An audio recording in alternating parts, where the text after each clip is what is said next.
Hey, Redeemer family. Um, I'm waiting on Becky just a second. She was putting the kids to bed, but she should be right here.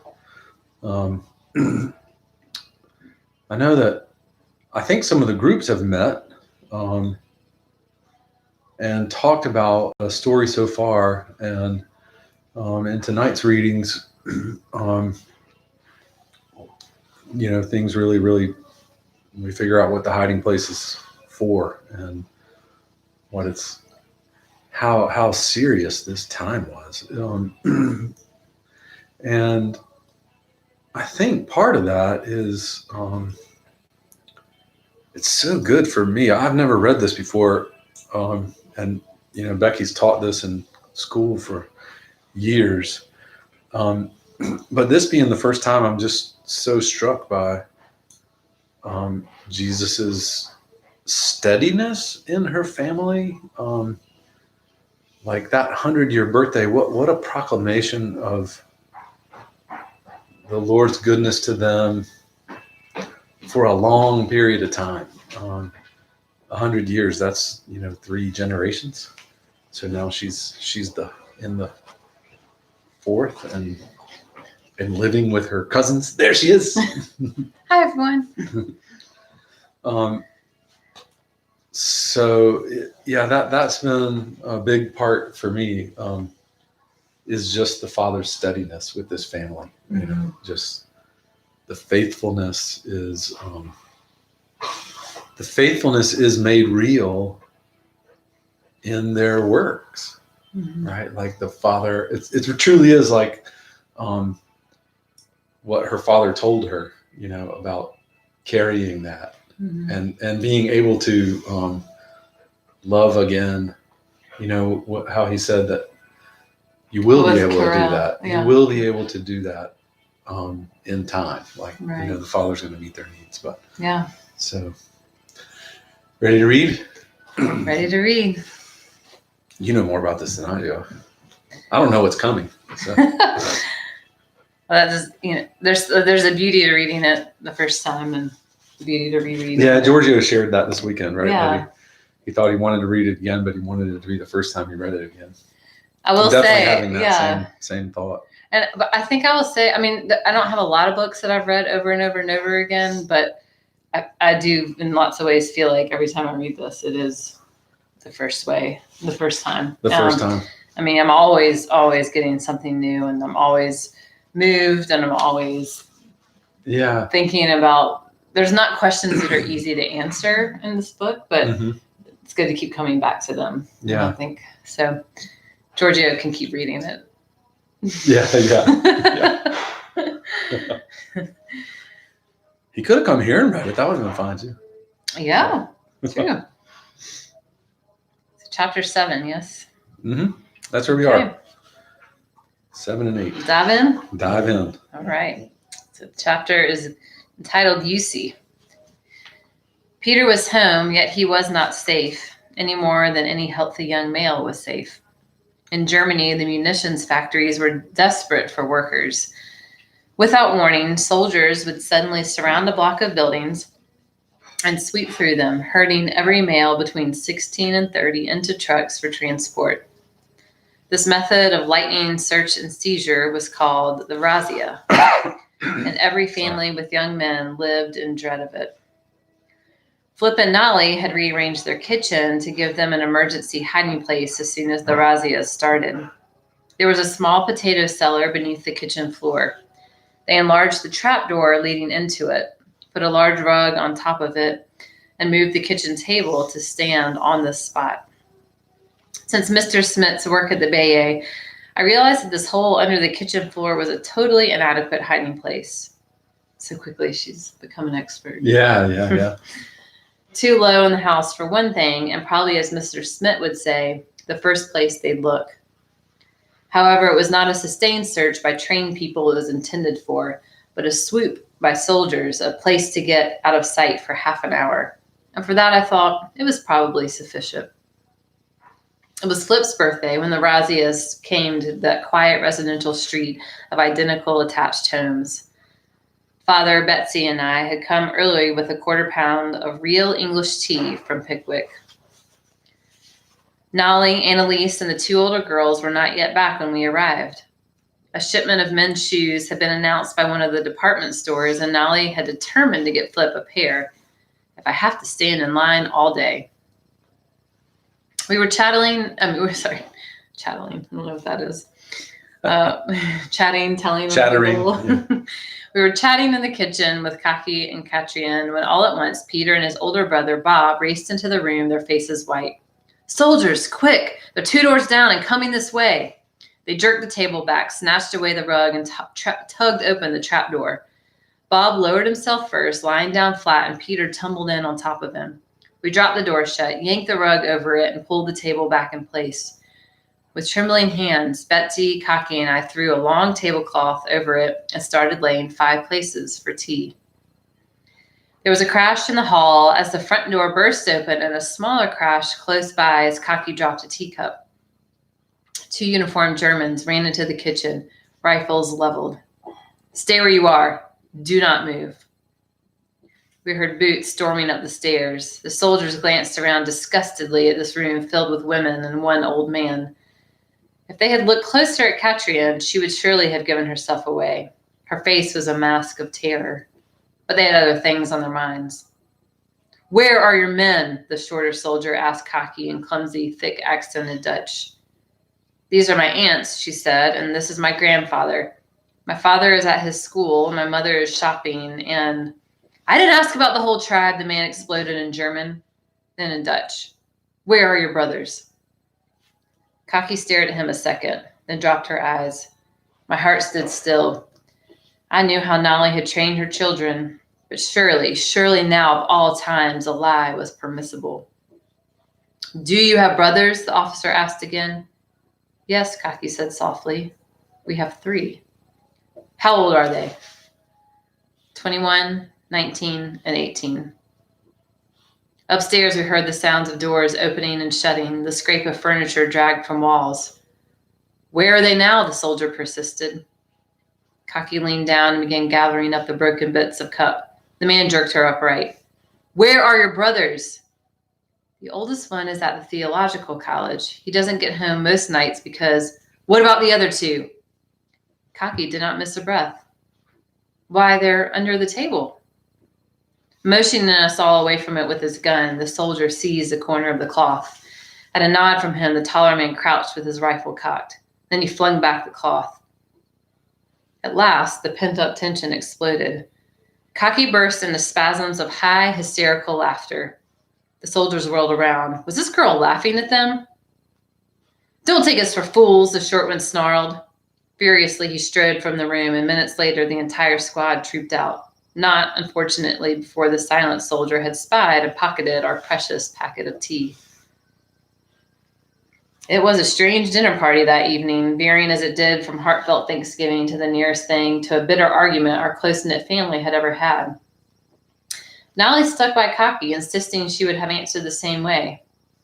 God honors truth-telling with perfect protection. Peter and Bob, from the viewpoint of the trapdoor, weren't so sure. And neither was I. I had never had Nolly's bravery. No, nor her faith either. But I could spot illogic. And it isn't logical to say the truth and do a lie.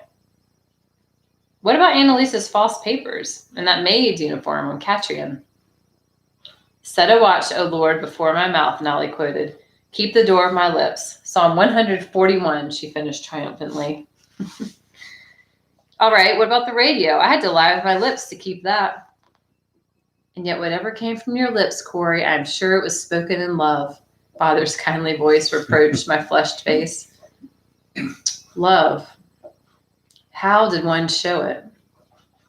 How could God himself show truth and love at the same time in a world like this? It's a question, huh? Quite an answer.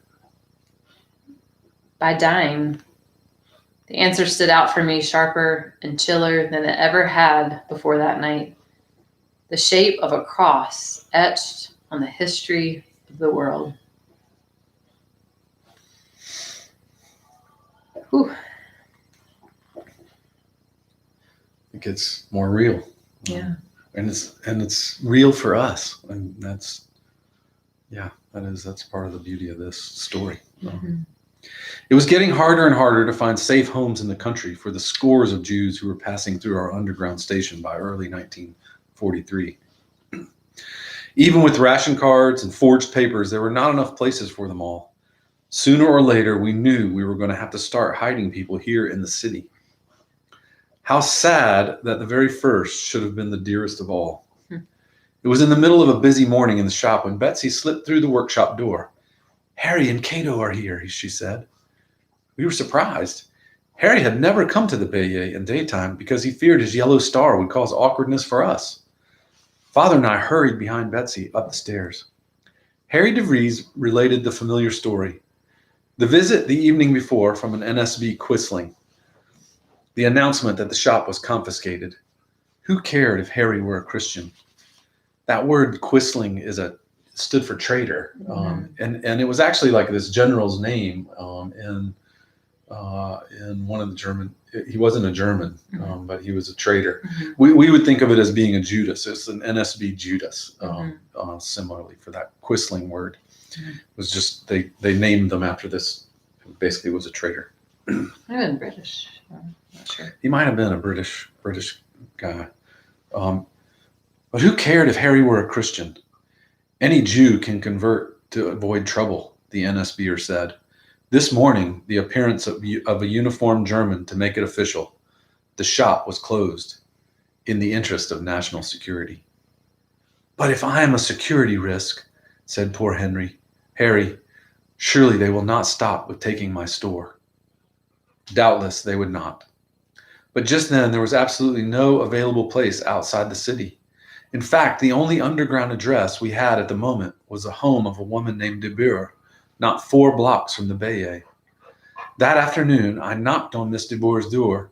She was a dumpy woman dressed in a blue cotton smock and bedroom slippers. We supplied Miss De Boer with ration cards and had arranged an emergency appendectomy from there. She showed me the living quarters in her attic. 18 Jews were staying there, most of them in their early 20s. They've been cooped up too long, she said. They sing and dance and make all sorts of noise. If you think one more couple is too much, no. How can I turn them away? Bring them tonight. We'll manage. And so Harry and Cato began their life at Miss De Boer's, living in one of the narrow dormers in the attic. Betsy went every day to take them some homemade bread, a bit of tea, a slice of sausage. But Betsy's main concern was not for the morale of Harry and Cato. It was for their very lives. They're in danger, she told Father and me. It's true that these young people are at the bursting point. This afternoon they were making such a commotion I could hear them down on the street. There were other concerns that bitter gray winter. Though there was little snow, the cold came early and stayed late, and fuel was scarce. Here and there in the parks, along the canals, trees began to disappear as people cut them down to heat cook stoves and fireplaces. The damp, unheated rooms were the hardest on the very young and the very old. One morning, Christoffels did not appear for Bible reading in the dining room, nor later in the workshop. His landlady found him dead in his bed. The water in his wash basin was frozen solid. We buried the old clockmaker in the splendid suit and vest he had worn to the 100th birthday party. 6 years and another lifetime ago. It really was another lifetime. Spring came slowly. We celebrated my 51st birthday with a little party in the DeVries' alcove home. It was 1 week later, April 22nd, that Cato arrived alone at the Bayeux. Inside the door, she burst into tears. Those foolish young people went crazy. Last night, 8 of them left the house. Naturally, they were stopped and arrested. The boys hadn't even bothered to cut their sideburns. The Gestapo didn't have any trouble getting information out of them. The house had been raided, she said, at 4 o'clock that morning. Cato was released when they discovered that she was not Jewish. But everyone else, Harry, Miss De Boer too. Oh, what will become of them? For the next 3 days, Cato was at the Haarlem police station from early morning until curfew, pestering Dutch and Germans alike to let her see her husband. When they sent her away, she stepped across the street and waited silently on the sidewalk. Friday, just before the noon closing, when the shop was crowded, a policeman pushed open the street door, hesitated, then continued back into the rear room. It was Rolf Van Vliet, the officer who had been here when our ration cards were first delivered. He took off his cap, and I noticed again that startling orange-red hair. "This watch is still not keeping time," Rolf said. He took off his wristwatch, placed it on my workbench, and leaned forward. Was he saying something? It was all I could do to hear. "Harry de Vries will be taken to Amsterdam tomorrow. If you want to see him, come promptly at 3 this afternoon." And then, do you see? The second hand still hesitates at the top of the dial. At 3 that afternoon, Cato and I stepped through the tall double doors of the police station. The policeman on duty at the guard post was Rolf himself. "Come with me," he said gruffly. He led us through a door and along a high-ceilinged corridor. At a locked metal gate, he stopped. "Wait here," Rolf said. Someone on the other side opened the gate and Rolf passed through. He was gone several minutes. Then the door opened again and we were face to face with Harry. Rolf stood back as Harry took Cato into his arms. "You have only a few seconds," whispered Rolf. They drew apart, looking into each other's eyes. "I'm sorry," said Rolf. "He'll have to go back." Harry kissed his wife. Then he took my hand and shook it solemnly. Tears filled our eyes. For the first time, Harry spoke. "I shall use this place wherever they're taking us," he said. "It will be my witness stand for Jesus." Rolf took Harry by the elbow. "We will pray for you many times every day, Harry," I cried as the gate swung shut. An instinct, which I shared with no one, told me that this was the last time I would ever see our friend, the bulldog. Don't we hope that we would take that kind of opportunity to be on the witness stand for Right. Jesus? Yeah. Can't imagine that time. You read. That night we held a meeting about Rolf. Betsy and I and the dozen or so teenage boys and girls who acted as messengers for this work. If Rolf had risked his own safety to tell us about Harry's transport, perhaps he should work with us. "Lord Jesus," I said aloud, "this could be a danger for all of us and for Rolf too." But even with the words came a flood of assurance about this man. How long, I wondered, will we be led by this gift of knowledge?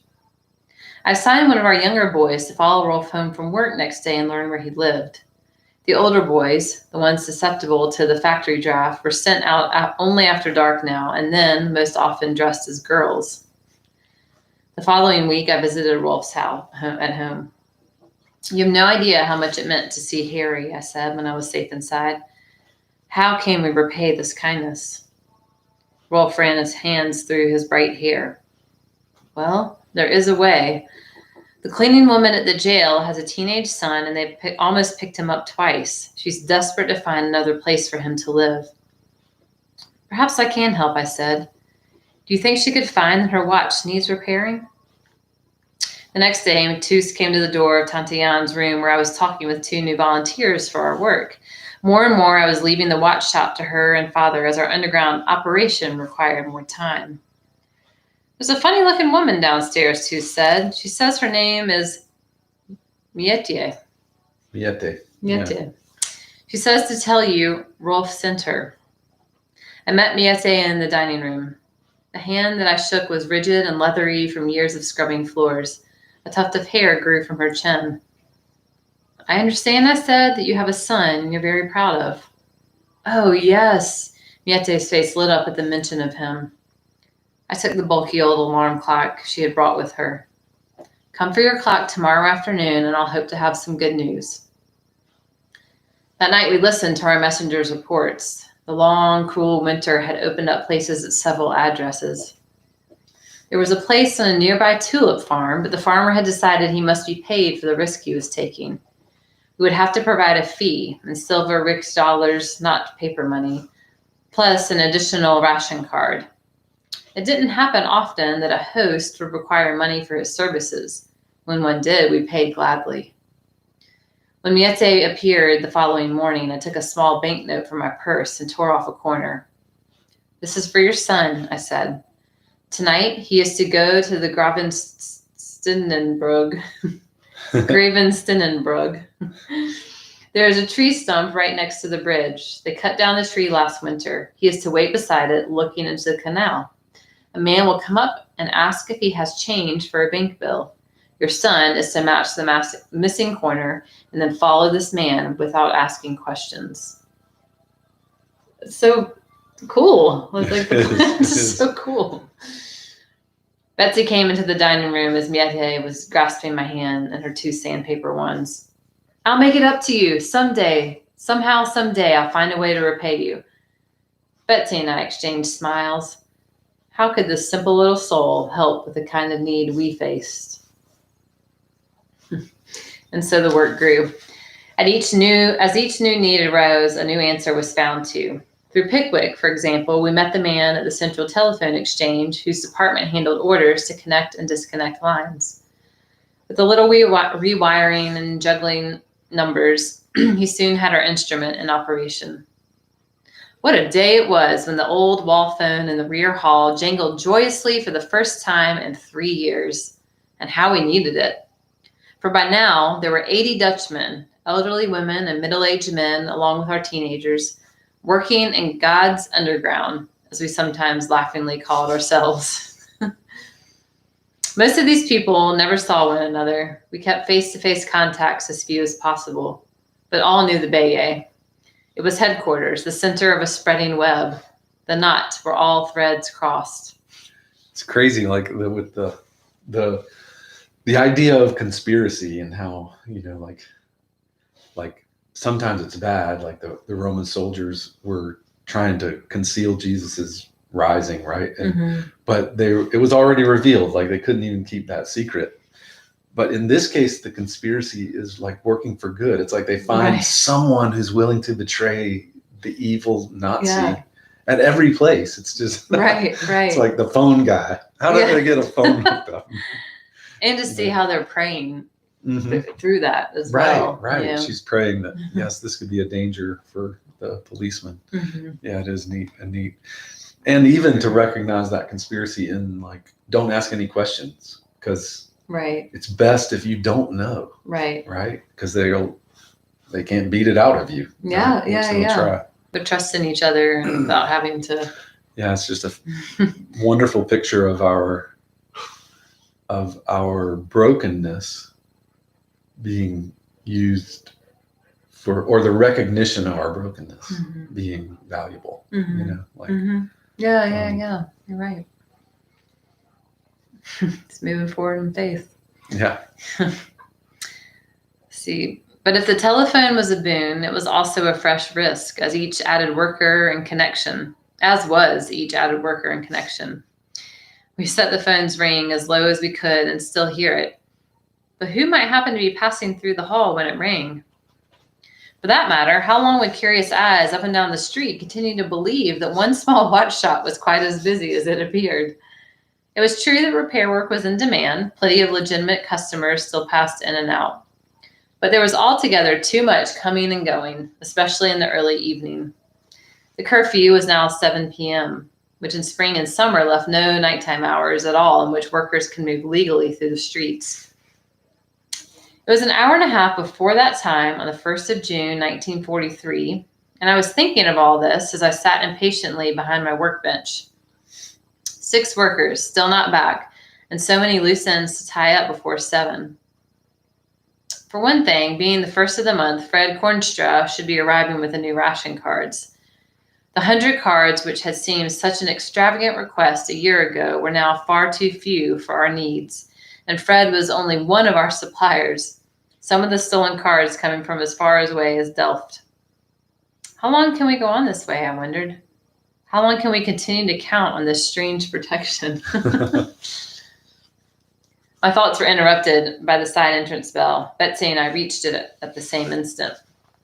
In the alley stood a young Jewish woman, cradling a tiny blanketed bundle in her arms. Behind her, I recognized an intern from the maternity hospital. The baby, he told us in the hallway, had come prematurely. He had kept mother and child in the hospital longer than permitted already because she had nowhere else to go.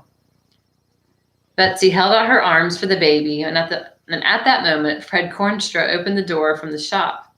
He blinked a moment at seeing people in the hall, then turned with great deliberation to the meter on the wall.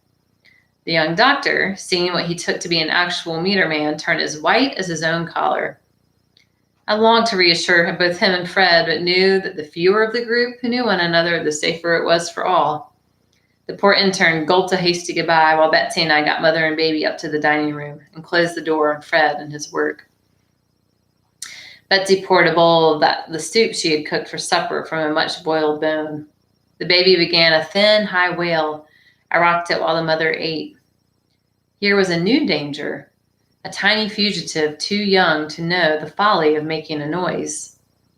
We had had many Jewish children over a night or several nights at the Bayet, and even the youngest had developed the uncanny silence of small, hunted things.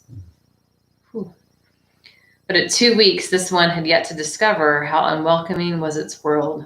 We would need a place for them far removed from other houses. And the very next morning, into the shop walked the perfect solution.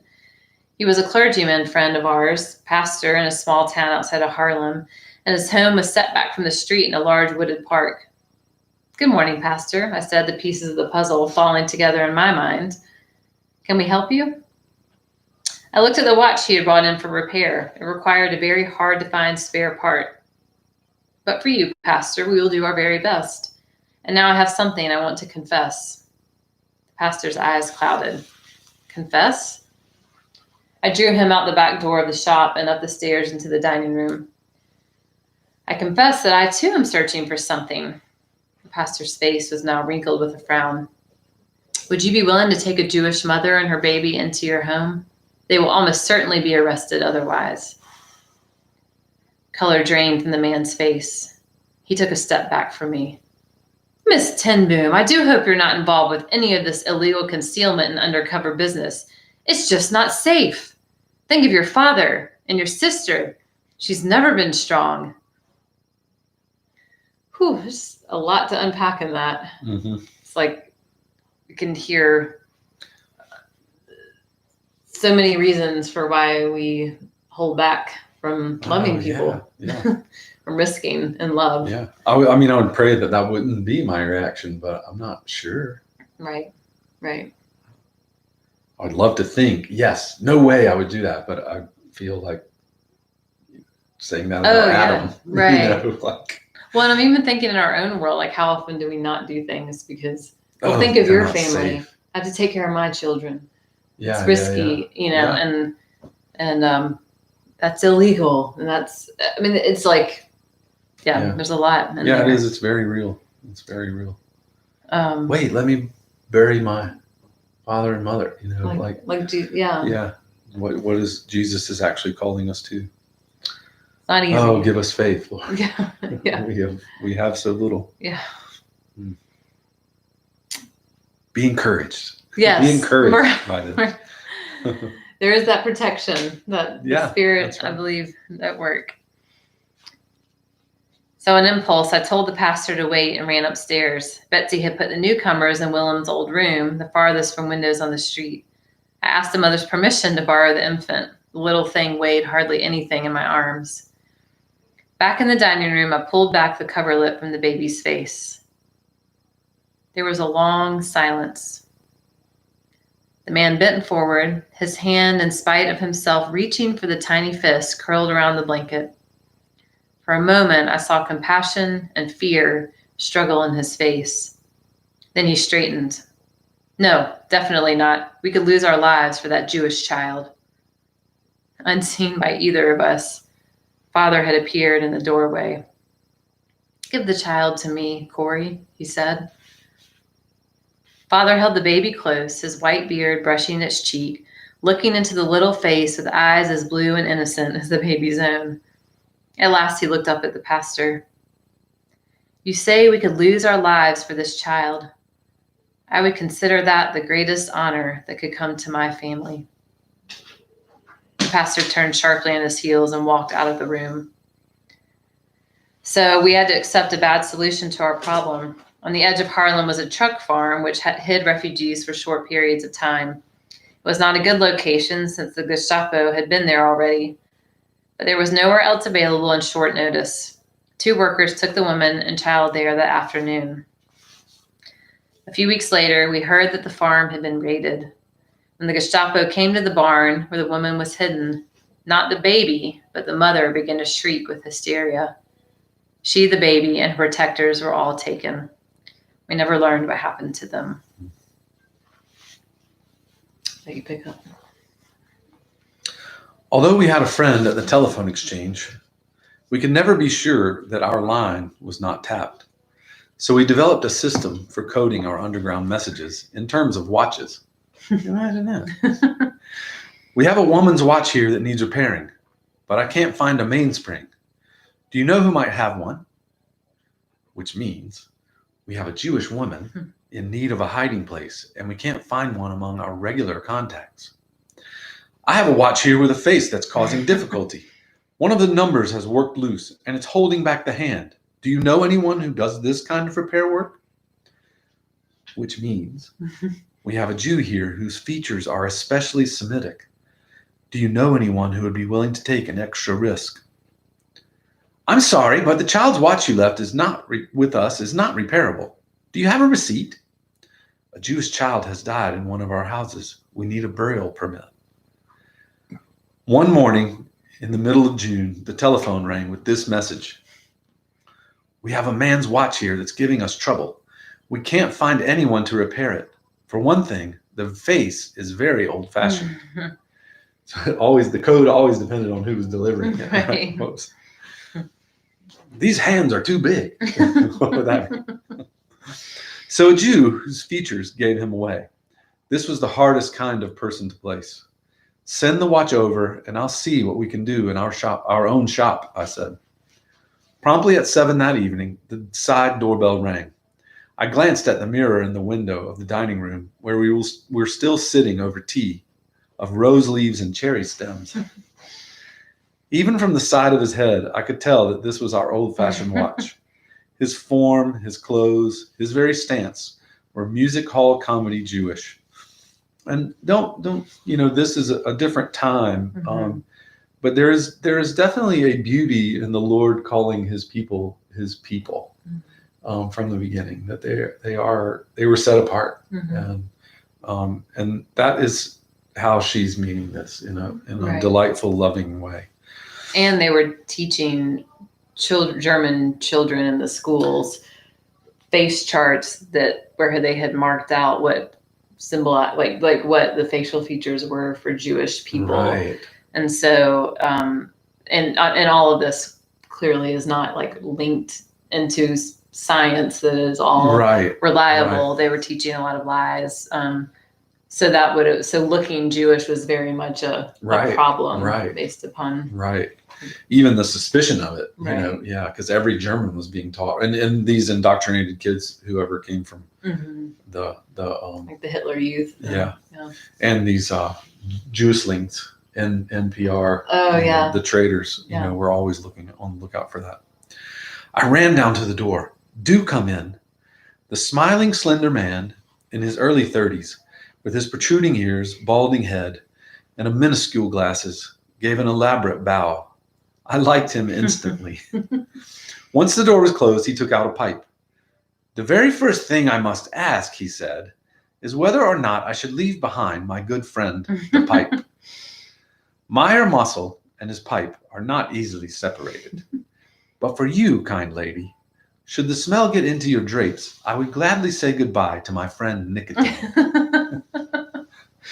It's great that she's remembering exactly that sentence too.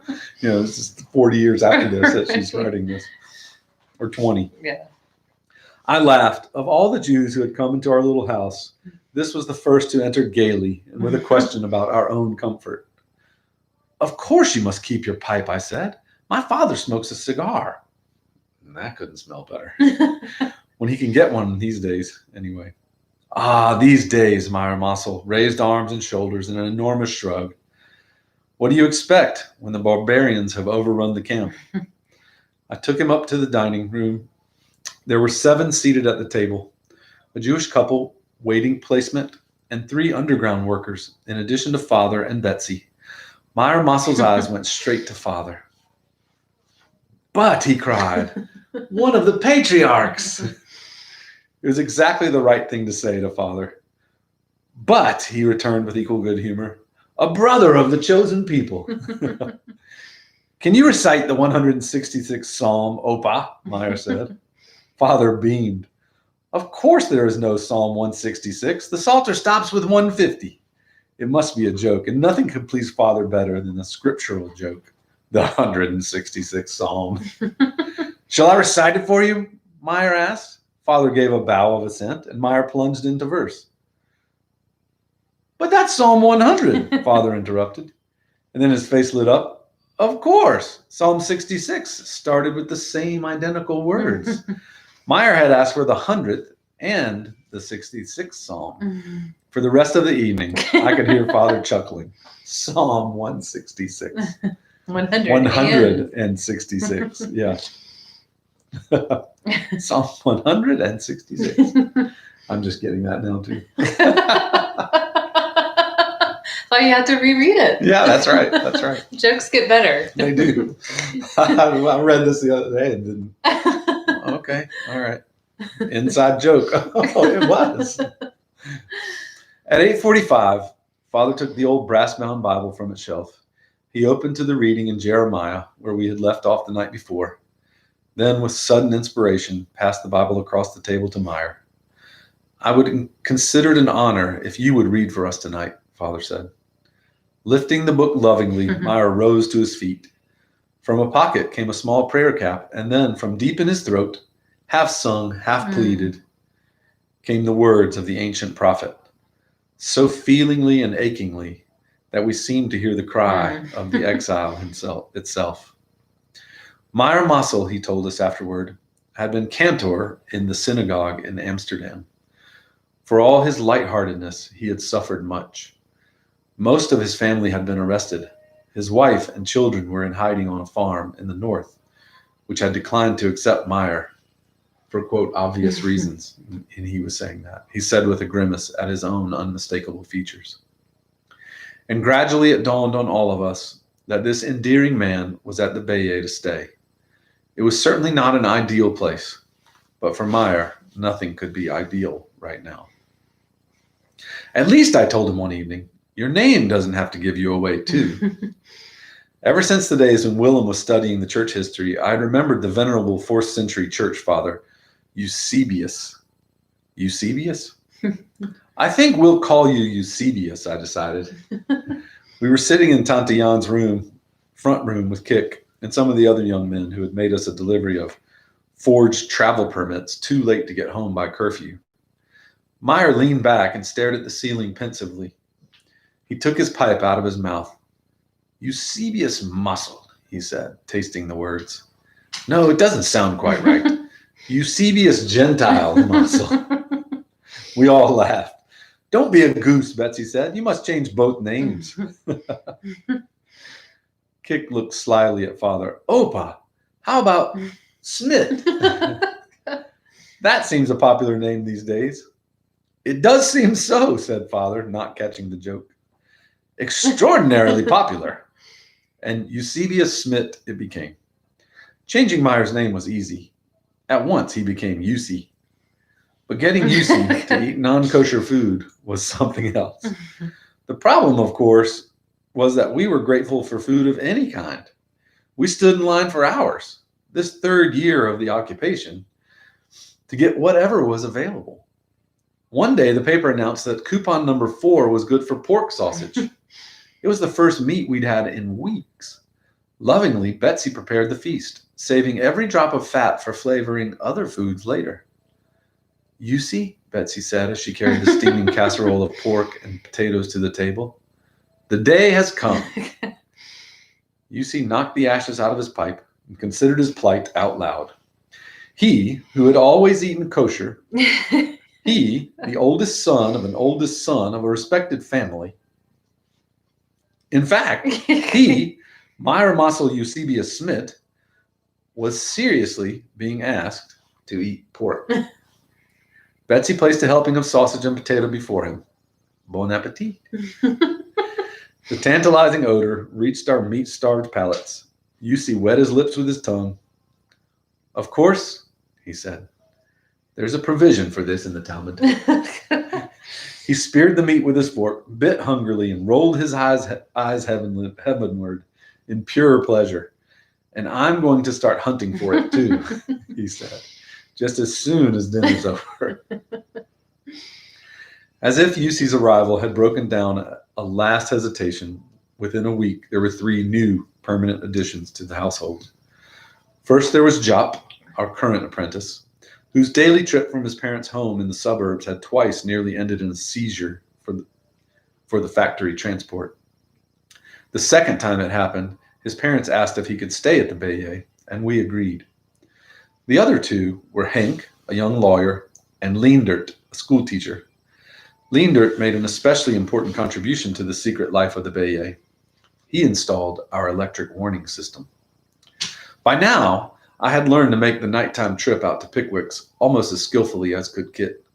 One evening, when I had gratefully accepted a cup of coffee, my wall-eyed friend sat me down for a lecture. Cornelia, he said, setting his bulk on a velvet chair too small for him. Physical descriptions of him are so great. Yeah. I mean, with such endearment. Yeah. Obviously, she's loved every piece of him. Yeah. I understand that you have no alarm system in your house. This is purest folly. Also, I am given to believe that you are not carrying on regular drills for your guests. I was always amazed at how well Pickwick knew what went on at the Bayet. You know that a raid may come any day, Pickwick continued. I don't see how you can avoid one. Scores of people in and out, and the NSB agent living over Khan's up the street. Your secret room is no good to you if people can't get in it in time. I know this Leendert. He's a good man and a very passable electrician. Get him to put a buzzer in every room with a door or window on the street. Then hold practice drills until your people can disappear in that room without a trace in less than a minute. I'll send someone to get you started. Leendert did the electrical work that weekend. He installed a buzzer near the top of the stairs, loud enough to be heard all over the house, but not outside. Then he placed buttons to sound the buzzer at every vantage point where trouble might first be spotted. One button went beneath the dining room windowsill, just below the mirror which gave onto the side door. Another went in the downstairs hall just inside that door, and a third inside the front door on the Barteljorestraat. He also put a button behind the counter in the shop, and one in each workbench, as well as beneath the windows in Tante Jan's rooms. We were ready for our first trial run. The 4 unacknowledged members of our household were already climbing up to the secret room 2 times a day. In the morning, to store their night clothes, bedding, and toilet articles, and in the evening to put away their day things. Members of our group, too, who had to spend the night, kept raincoats, hats, anything they had brought with them in that room.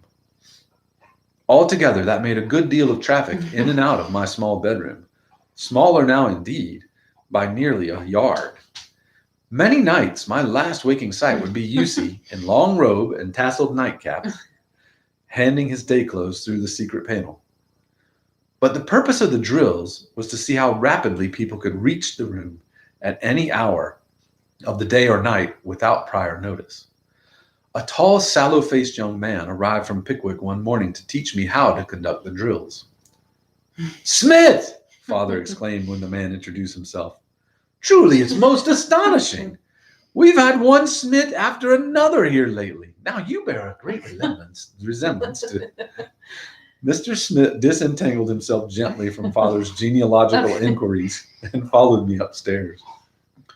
"Meal times," he said. "That's a favorite hour for a raid. Also, the middle of the night."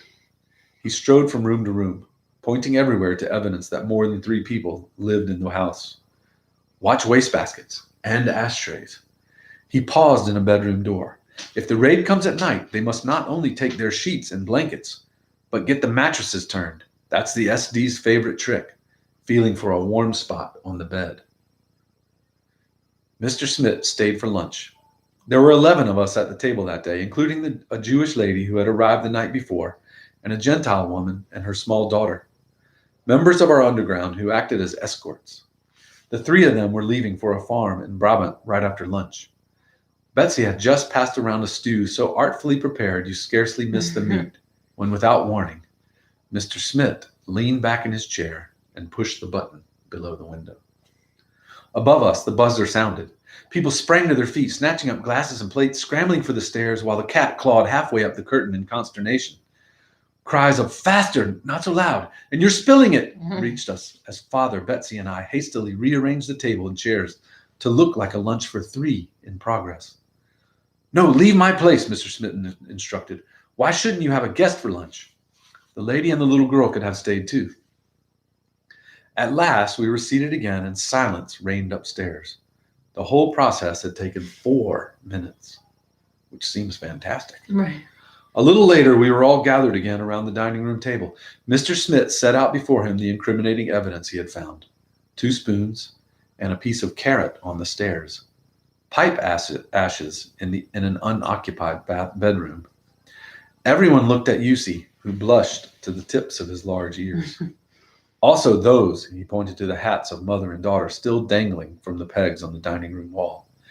"If you have to hide, stop and think what you arrived with. Besides which, you're all simply too slow." The next night, I sounded the alarm again, and this time we shaved 1:33 off our run. By our 5th trial, we were down to 2 minutes. We never did achieve Pickwick's ideal of under a minute, but with practice, we learned to jump up from whatever we were doing and get those who had to hide in the secret room in 70 seconds. Father Toos and I worked on stalling techniques, which we would use if the Gestapo came through the shop door. Betsy invented a similar strategy for the side door. With those delaying tactics, we hoped we could gain a life-saving 70 ticks of a second hand. Because the drills stuck so close to the fear that haunted each of our guests, never spoken, always present, we tried to keep these times from becoming altogether serious. "Like a game," we'd tell each other. "A race to beat our own record." One of our group owned a bakery in the next street. Early in the month, I would deposit a supply of sugar coupons with him. Then, when I decided it was time for a drill, I would go to him for a bag of cream puffs, an inexpressible treat in those sweetless days, to be secreted in my workbench and brought out as a reward for a successful practice. Each time, the order of cream puffs was larger, for by now, in addition to the workers whom we wanted to initiate into the system, we had 3 more permanent boarders: Thea da Costa, Maida Monsanto, and Mary Itali. Mary Itali, at 76, the oldest of our guests, was also the one who posed the greatest problem. The moment Mary stepped through our door, I heard the asthmatic wheezing, which had made other hosts unwilling to take her in. Since her ailment compromised the safety of the others, we took up the problem in caucus. The 7 most concerned, Yussi, Jop, Enk, Linder, Maida, Thay, and Mary herself, joined Father, Betsy, and me in Tante Jan's front room. "There is no sense in pretending," I began. "Mary has a difficulty, especially after climbing the stairs, that could put you all in danger." In the silence that followed, Mary's labored breathing seemed especially loud. "Can I speak?" Yussi asked. "Of course." "It seems to me that we're all here in your house because of some difficulty or other. We're the orphan children, the ones nobody else wanted. Any one of us is jeopardizing all the others. I vote that Mary stay." "Good," said Lawyer Hink. "Let's put it to the vote." Hands began rising, but Mary was struggling to speak. "Secret ballots," she brought out at last. "No one should be embarrassed." Hink brought out a sheet of paper from the desk in the next room and tore it into 9 small strips. "You too," he said, handing ballots to Betsy, Father, and me. "If we're discovered, you suffer the same as us." He handed around the pencils. "Mark no if it's too great a risk, yes if you think she belongs here." For a moment, pencils scratched. Then Hank collected the folded ballots. He opened them in silence, then reached over and dropped them into Mary's lap. 9 little scraps of paper, 9 times the word yes. And so our family was formed. Others stayed with us a day or a week, but these 7 remained the nucleus of our happy household. That it could have been happy at such a time and such circumstances was largely a tribute to Betsy. Because our guests' physical lives were so very restricted, evenings under Betsy's direction became the door to the wide world. Sometimes we had concerts with Leendert on the violin and Thay, a truly accomplished musician, on the piano. Or Betsy would announce, "An evening of Vondel," the Dutch Shakespeare, with each of us reading a part. One night a week, she talked Yussi into giving Hebrew lessons. The other night, Maida taught Italian. The evening's activity had to be kept brief because the city now had electricity only a short while each night, and candles had to be hoarded for emergencies. When the lamps flickered and dimmed, we would wind back down to the dining room where my bicycle was set up on its stand.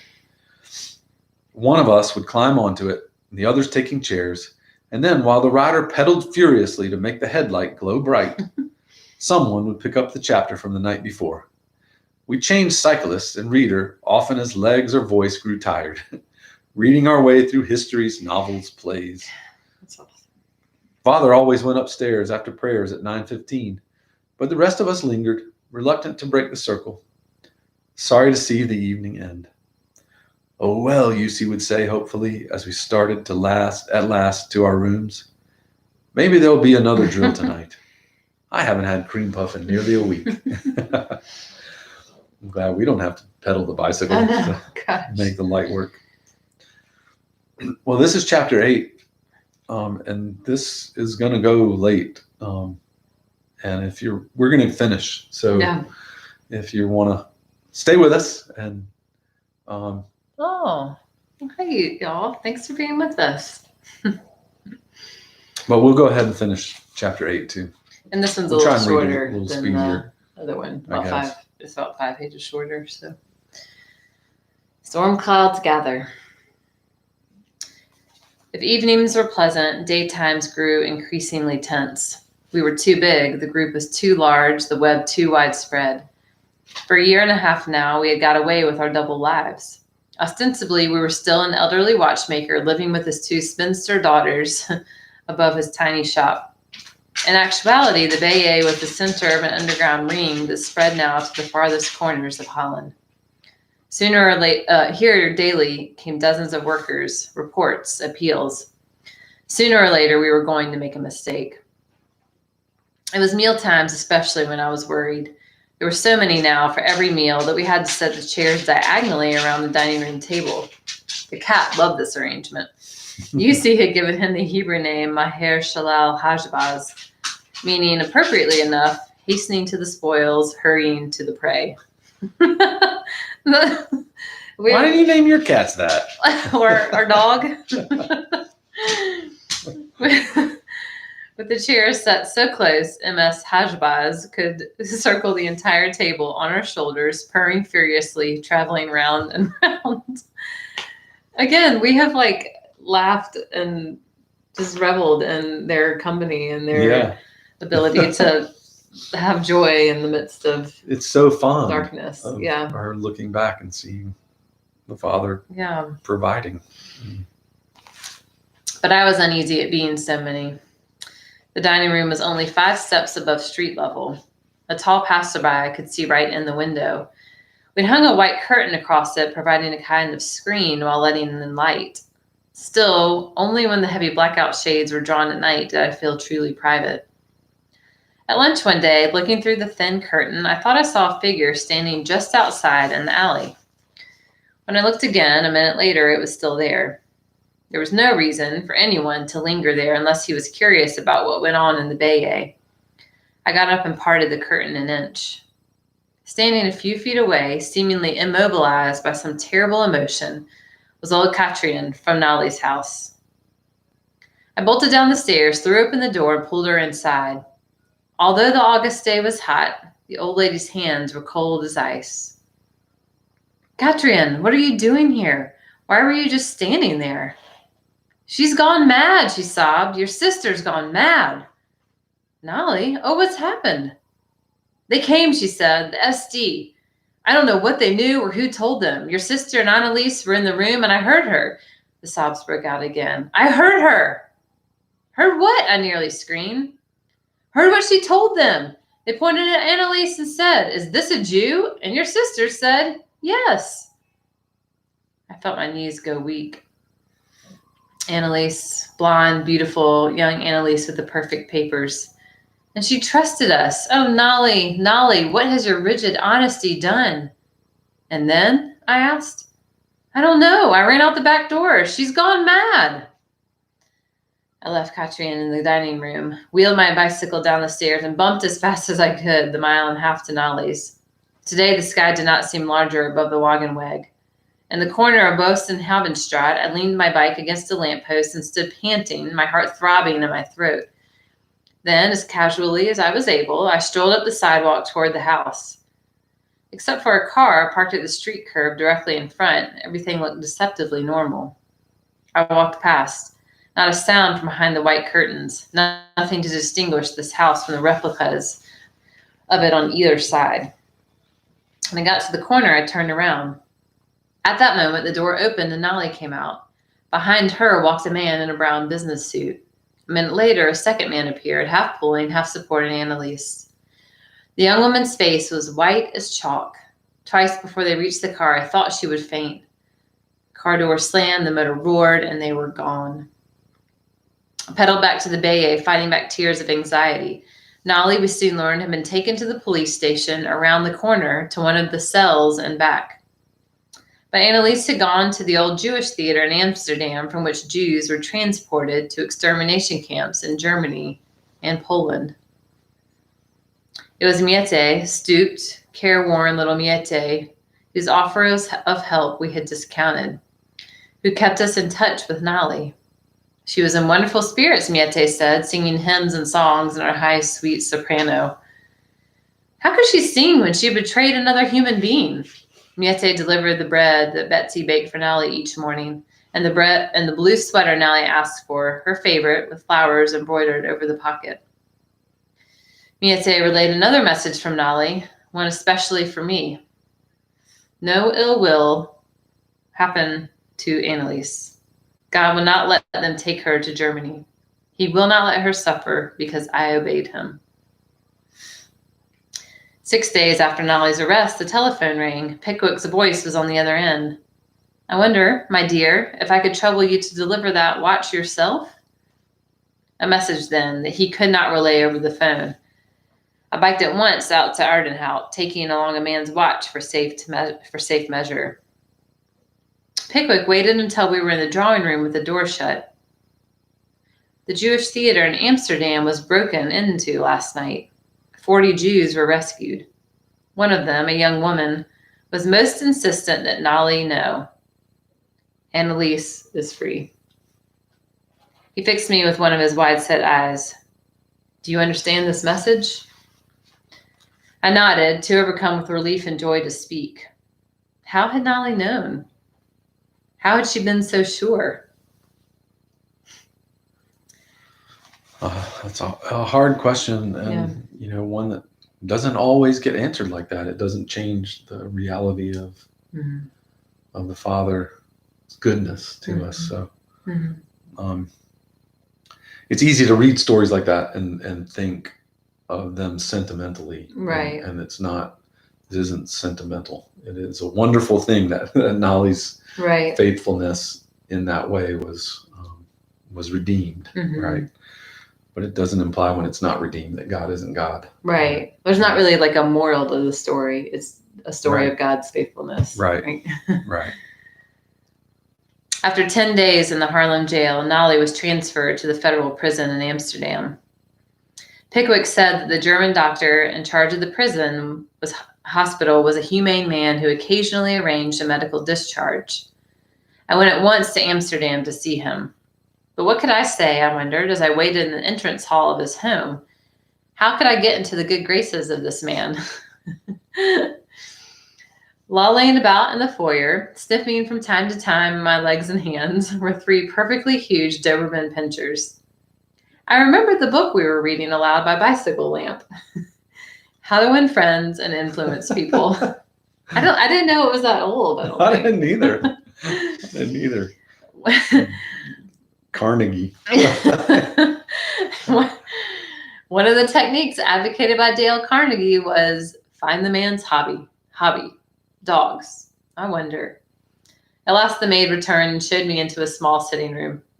How smart of you, doctor, I said in German to the grizzle-haired man on the sofa. Smart? Yes, to bring these lovely dogs with you. They must be good company when you have to be away from your family. The doctor's face brightened. You like dogs, then? About the only dogs I had ever known were Harry DeVries bulldogs. Bulls are my favorite. Do you like bulls? People don't realize it, the doctor said eagerly, but bulldogs are very affectionate. For perhaps 10 minutes, while I racked my brain for everything I'd ever heard or read on the subject, we talked about dogs. Then abruptly the doctor stood up. But I'm sure you haven't come here to talk about dogs. What's on your mind? I met his eye. I have a sister in prison here in Amsterdam. I was wondering if... I don't think she's well. The doctor smiled. So, you aren't interested in dogs at all. It's so funny that this is the story she begins to tell about attempting to deceive him. Yeah. Right after she's lauded Nolly's honesty. Well, I do like that Corrie. Yeah. I'm interested now, I said, smiling too, but I'm far more interested in my sister. Her dad did say everything she said was in love, so. Yeah, it was. What's her name? Nolly Van Worden. The doctor went out of the room and came back with a brown notebook. Yes, one of the recent arrivals. Tell me something about her. What is she in prison for? Taking a chance, I told the doctor that Nolly's crime had been hiding a Jew. I also told him that she was the mother of 6 children who, if left without aid, could become a burden to the state. I did not mention that the youngest of these children was now 17. Well, we'll see. He walked to the door of the sitting room. You must excuse me now. And just that phrase, the burden of the state, also just to kind of mention, that was the language that was used about anybody who was not considered the self-sufficient. Or, yeah, like so the Nazis prize able-bodied people who are of a particular background. And so if you were Jewish or if you were disabled in any way, if you were older, if you were sick, you were all the propaganda got other people on board actually with discarding like the disabled and the mentally handicapped, because that was their whole, they were billboards that would say these people are burdening our system and they're costing us money. So clearly not a Christian approach at all. So all right. So he said, well, you must excuse me now. I was more encouraged than at any time since Nolly's arrest as I rode the train back to Harlem. But days, then a week, then 2 weeks passed, and there was no further news. I went back to Amsterdam. I've come to see how those Dobermans are, I told the doctor. He was not amused. You mustn't bother me. I know you have not come to talk about dogs. You must give me time. So there was nothing to do but wait. It was a bright September noon when 17 of us were squeezed around the dining room table. All of a sudden, Nils, seated across from me, turned pale. Nils, one of our workers, had come to report old Katrien safely arrived at a farm north of Alkmaar. Now Nils spoke in a low, normal voice.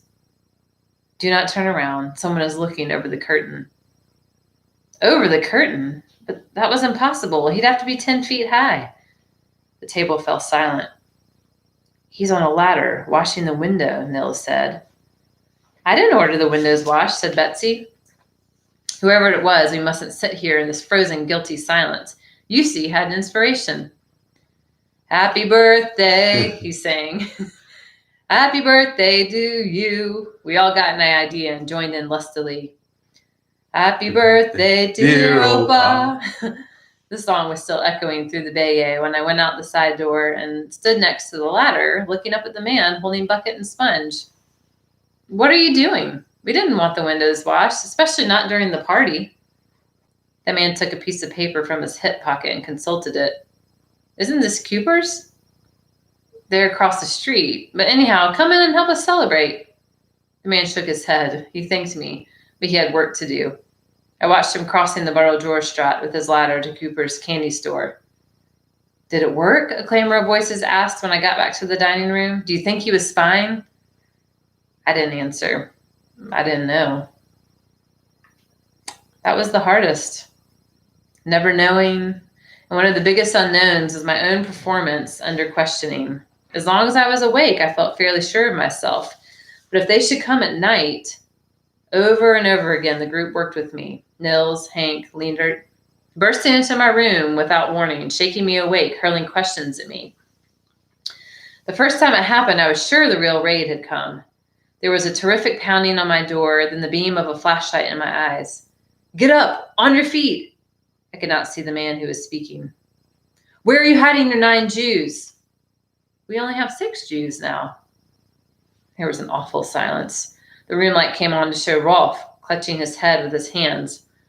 Oh no, he kept saying. It can't be that bad. Think now, said Hank just behind him. The Gestapo is trying to trap you. The answer is, what Jews? We don't have any Jews here. Can I try again? Not now, said Rolf. You're wide awake now. They tried again a few nights later. The Jews you're hiding. Where do they come from? I sat up groggily. I don't know. They just come to the door. Rolf flung his hat to the floor. No, he shouted. What Jews? There are no Jews. Can't you learn? I'll learn, I promised. I'll do better. And sure enough, the next time I woke a little more completely. Half a dozen shadowy forms filled the room. Where do you hide the ration cards? A voice demanded. Under the bottom stair, of course. But this time I would not be trapped into saying so. A crafty reply occurred to me. And the Frisian clock on the stairwell. Kik sat down beside me on the bed and put an arm around me. That was better, Tante Corrie, he said. You tried, this time. But remember, you have no cards except the 3 for you, Opa, and Tante Betsy. There is no underground activity here. You don't understand what they're talking about. Gradually, with repeated drills, I got better. Still, when the time actually came, when they were real Gestapo agents, really trained in getting the truth from people, how would I perform? Willem's underground work brought him frequently to Haarlem. There was an expression of something like despair mingled now with the worry lines in his face. Twice, soldiers had been to the nursing home, and although he had managed to deceive them about most of the Jews still in residence there, one sick, blind old woman had been taken away. 91, Willem kept saying. She couldn't even walk. They had to carry her to the car. So far, Willem's position as a minister had prevented direct action against him and Teen. But he was watched, he said, more closely than ever. To provide an official reason for his visits to Haarlem, he started conducting a weekly prayer fellowship at the Bayeux each Wednesday morning. But Willem could do nothing routinely, especially pray. And soon, the meeting was attended by dozens of Haarlemers, hungry for something to believe in. This 4th year of the occupation, they were hungry for something to believe in this 4th year of the occupation. Most of those coming to the services had no idea of the double life of the Bayeux. In a way, they posed a fresh danger as they passed workers and couriers from underground groups coming and going on the narrow stairs. But in another way, we thought, it might be an advantage to have these flocks of obviously innocent people in and out. That, at least, was our hope. We were sitting around the supper table after curfew one night, 3 Ten Booms, the 7 permanent guests, and 2 Jews for whom we were seeking homes, when the shop doorbell chimed. A customer after closing? And one bold enough to stand on the Barrel-Dorstraat after curfew? Taking the keys from my pocket, I hurried down to the hall, unlocked the workshop door, and felt my way through the dark store. At the front door, I listened a moment. "Who's there?" I called. "Do you remember me?" A man's voice speaking German. "Who is it?" I asked in the same language. "An old friend come for a visit. Open the door." I fumbled with the lock and drew the door gingerly back. It was a German soldier in uniform. Before I could reach the alarm button behind the door, he had pushed his way inside. Then he took off his hat, and in the October twilight, I recognized the young German watchmaker whom father had discharged 4 years ago. "Otto!" I cried. "Captain Schuler," he corrected me. "Our positions are slightly reversed, Miss Ten Boom, are they not?" I glanced at his insignia. He was not a captain or anything close to it, but I said nothing. He looked around the shop. "Same stuffy little place," he said. He reached for the wall over the switch, but I put my hand over it. "No, we don't have blackout shades in the shop." "Well, let's go upstairs or we can talk over old times. That old clock cleaner still around?" "Christoffels? He died in the fuel shortage last winter." Otto shrugged. "Good riddance then. What about the pious old Bible reader?" I was edging my way to the sales counter where another bell was located. "Father is very well, thank you." "Well, aren't you going to invite me up to pay my respects?" Why was he so eager to go upstairs? Had the wretched fellow come just to gloat, or did he suspect something? My finger found the button. "What was that?" Otto whirled around suspiciously. "What was what?" "That sound. I heard a kind of buzzing."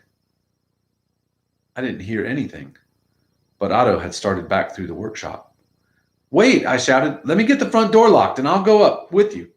I want to see how long it takes them to recognize you." I dawdled at the door as long as I dared. Definitely his suspicions were aroused. Then I followed him through the rear door into the hall. Not a sound from the dining room or the stairs. I dashed past him up the steps and rapped on the door. "Father, Betsy!" I cried in what I hoped was a playful voice. "I'll give you 3, no, 6 guesses. Who's standing here?" "No guessing games." Otto reached past me and flung open the door. Father and Betsy looked up from their meal. The table was set for 3. My unfinished plate on the other side.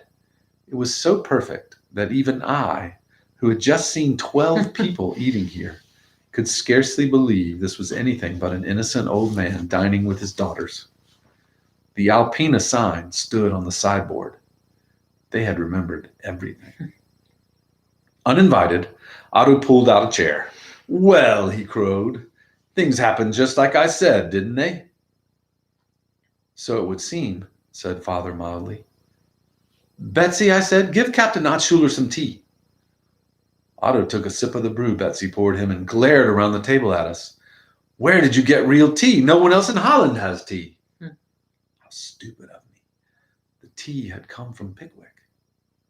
"If you must know," I said, "it comes from a German officer, but you mustn't ask any further questions." I tried to imply clandestine dealings with a high occupation official. Otto lingered another 15 minutes, and then, feeling perhaps that he had underlined his victory sufficiently, sauntered out into the empty streets. It was only after another half hour that we dared give the all clear to 9 cramped and shaky people. The second week in October, during a particularly hectic morning with underground problems, the secret telephone number rang downstairs in the hall. I hurried down to pick it up. Only Father, Betsy, or I ever answered it. "Well," said a voice, "aren't you coming to pick me up?" It was Nolly. "Nolly? When? How? Where are you?" "At the train station in Amsterdam. Only I have no money for the train fare." "Stay right there, oh Nolly, we're coming." I biked to Bossenhovenstraat, and then with Flip and the children, who happened to be at home, hurried to the Haarlem station. We saw Nolly even before our train came to a stop in Amsterdam, her bright blue sweater like a patch of blue sky in the big dark shed. 7 weeks in prison had left her pallid-faced, but as radiantly Nolly as ever. A prison doctor, she said, had pronounced her low blood pressure a serious condition, one that might leave her permanently disabled and her 6 children a burden to society. Her face wrinkled in puzzlement as she said it. Christmas, 1943, was approaching. The light snow which had fallen was the only festive quality of the season. Every family, it seemed, had someone in jail, in a work camp, or in hiding. For once, the religious side of the holidays was uppermost in every mind. At the Bayeux, we had not only Christmas to celebrate, but also Hanukkah, the Jewish festival of the lights. Betsy found a Hanukkah candle stand among the treasures stored with us behind the dining room cupboard and set it up on the upright piano. Each night, we lighted one more candle as UC read the story of the Maccabees. Then we would sing haunting, melancholy desert music. We were all very Jewish those evenings. About the 5th night of the festival, as we were gathered around the piano, the doorbell in the alley rang. I opened it to find Mrs. Buchers, wife of the optician next door, standing in the snow. Mrs. Buchers was as round and placid as her husband was thin and worried, but tonight her plump face was twisted with anxiety. "Do you think," she whispered, "your Jews could sing a little more softly? We can hear them right through the walls.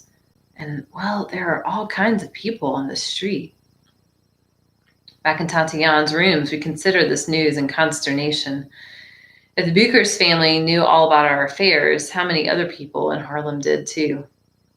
It wasn't long before we discovered that one who did was the chief of police himself. One dark January morning, when it was trying to snow again, 2 burnt into underground headquarters in Tante Jan's rear room, clutching a letter in her hand. The envelope bore the seal of the Harlem police. I tore it open. Inside, on the police chief's stationery, was a handwritten note. I read it silently, then aloud. "You will come to my office this afternoon at 3 o'clock. For 20 minutes, we tried to analyze that note. Some felt it was not a prelude to arrest. Why would the police give you a chance to escape? Still, it was safest to prepare for search and imprisonment. Workers slipped out of the house one at a time. Boarders emptied wastebaskets and picked up scraps of sewing in preparation for a quick fight in the secret room. Flight to the secret room. Oh, does yours say flight? Mm-hmm. Okay. Interesting. Huh. Yours doesn't. Sorry. Hopefully it's a flight, not a fight. For a quick flight to the secret room. Yeah. Mm-hmm. I burned incriminating papers in the long, empty coal hearth in the dining room. The cat caught the tension in the air and sulked beneath the sideboard. Then I took a bath, perhaps the last for months, and packed a prison bag according to what Nolly and others had learned. A Bible, a pencil, needle and thread, soap, or what we called soap these days, toothbrush, and comb. I dressed in my warmest clothes with several sets of underwear and a second sweater beneath the top one. Just before 3, I hugged Father and Betsy tight and walked through the gray slush to the Smedestrat. The policeman on duty was an old acquaintance. He looked at the letter, then at me with a curious expression. "This way," he said. He knocked at a door marked Chief. The man who sat behind the desk had red-gray hair combed forward over a bald spot. A radio was playing. The chief reached over and twisted the volume knob, not down, but up. "Miss Ten Boom," he said. "Welcome. How do you do, sir?" The chief had left his desk to shut the door behind me. "Do sit down," he said. "I know all about you, you know. About your work." "The watchmaking, you mean? You're probably thinking more about my father's work than my own." The chief smiled. "No, I mean your other work." "Ah, then you're referring to my work with the retarded children?" "Yes, let me tell you about that." "No, Miss Ten Boom," the chief lowered his voice. "I am not talking about your work with retarded children. I'm talking about still another work, and I want you to know that some of us here are in sympathy." The chief was smiling broadly now. Tentatively, I smiled back. "Now, Miss Ten Boom," he went on, "I have a request." The chief sat down on the edge of his desk and looked at me steadily. He dropped his voice until it was just audible. He was, he said, working with the underground himself. but an informer in the police department was leaking information to the Gestapo. There's no way for us to deal with this man but to kill him. A shudder went down my spine. What alternative have we? The chief went on in a whisper. We can't arrest him. There are no prisons except those controlled by the Germans. But if he remains at large, many others will die. That is why I wondered, Miss Ten Boom, if in your work you might know of someone who could kill him? Yes. I leaned back. Was this all a trap to trick me into admitting the existence of a group and to naming names? Sir, I said at last, seeing the chief's eyes flicker impatiently. I've always believed that it was my role to save life, not destroy it. I understand your dilemma, however, and I have a suggestion. Are you a praying man? Aren't we all these days? Then let us pray together now that God will reach the heart of this man so that he does not continue to betray his countrymen. There was a long pause. And the chief nodded. That I would very much like to do. And so there, in the heart of the police station, with the radio blaring out the latest news of the German advance, we prayed. We prayed that this Dutch man would come to realize his worth in the sight of God and the worth of every other human being on earth. At the end of the prayer, the chief stood up. Thank you, Miss Ten Boom. He shook my hand. Thank you again. I now know it was wrong to ask you. Still clutching my prison bag, I walked through the foyer and around the corner to the Bayet. Upstairs, people crowded around wanting to know everything. But I did not tell them. Not everything. I did not want Father and Betsy to know that we had been asked to kill. It would have been an unnecessary burden for them to bear. Should I wrap up or just a page or two unless you want to? No, it's fine. Go for it. The episode with the chief of police should have been encouraging. Apparently, we had friends in high places. As a matter of fact, the news had the opposite effect upon us. Here was one real illustration of how our secret was no secret at all. All of Harlem seemed to know what we were up to. We knew we should stop the work, but how could we? Who would keep open the network of supplies and information on which the safety of hundreds depended? If a hideaway had to be abandoned, as happened all the time, who would coordinate the move to another address? We had to go on, but we knew that disaster could not be long in coming.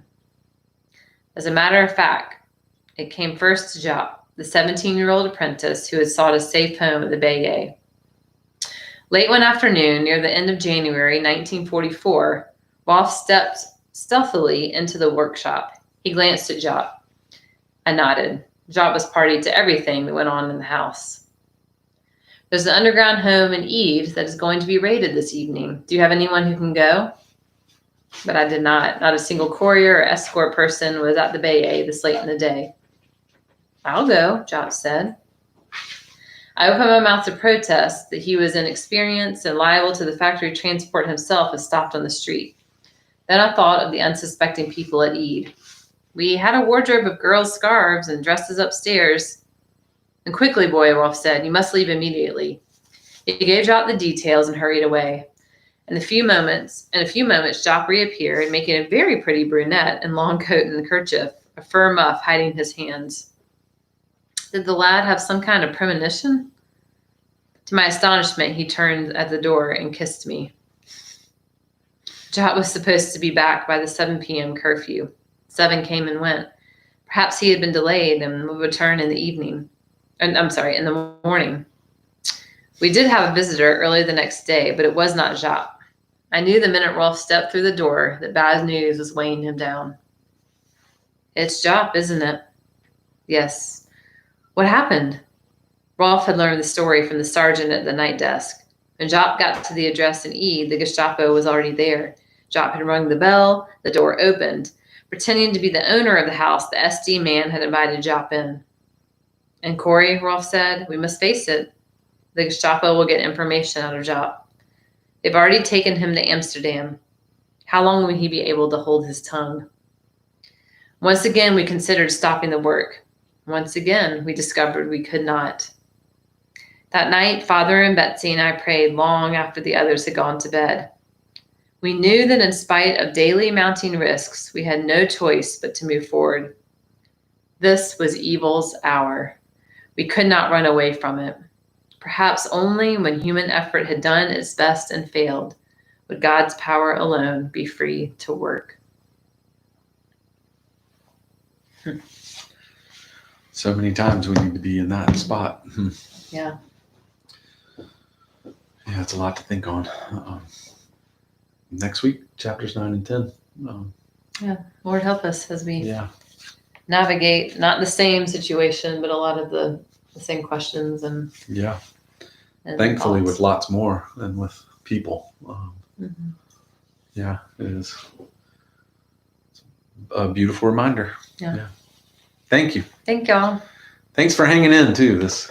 I'm not sure who it is. It might be Peggy. I think it's Peggy. Yeah. I hope. But either way, we're thankful. Yeah. Thankful for letting us read. Yes, we It's are. good. Peace to you. Good night.